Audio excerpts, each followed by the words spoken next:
nga Maria, habang naglalakad ako papunta rito, may nakita akong mga plastik at bote na kalat sa kalsada. Malungkot isipin na marami sa ating nang nakakalimot sa tungkulin bilang membro ng komunidad. Tama ka, Ana. Hindi lang gobyerno o barangay ang may responsibilidad. Tayong lahat ay may bahagi sa pagpapanatiling maayos sa ating lugar. Bawa na lang ang simpleng pagtatapon ng basura sa tamang basurahan.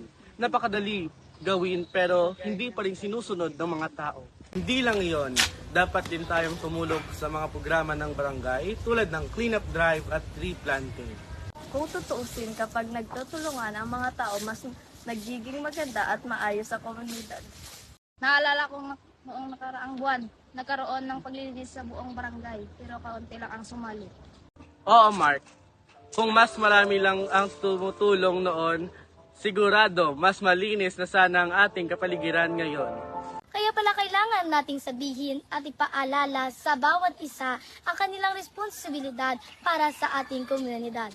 Di lamang kalinisan ng mahalaga, dapat din nating igalang ang ating mga kapitbahay at sumunod sa mga patakaran ng barangay. Tayo ay may disiplina, magiging mataas at magiging ligtas ang masayahing buhay dito. Kapag may nangangailangan, dapat handa tayong tumulong.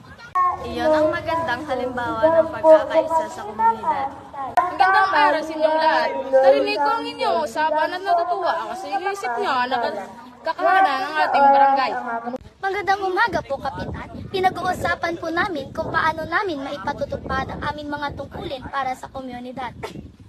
Nakapalaga ang inyong mga iniisip ang pag-unlad sa inyong komunidad at nagsimula sa responsibilidad mamayan. Ano po kaya ang maaari namin gawin upang mas makatulong sa barangay? Kaya ngayon, kailangan natin magsimula gumawa ng kabutihan para sa ating komunidad. Ako po ay sasali sa susunod na paglilinis sa barangay. Naman ay mag-iimbita ng iba pang kabataan upang sumama. Mas maganda rin pong magtanim tayo ng mga puno para mas presko ang paligid. Kung magsisimula tayo ngayon, makikita natin ang pagbabago sa ating komunidad. Magkakaisa tayo para sa pagbabago. Para sa malinis at maayos at masayang komunidad.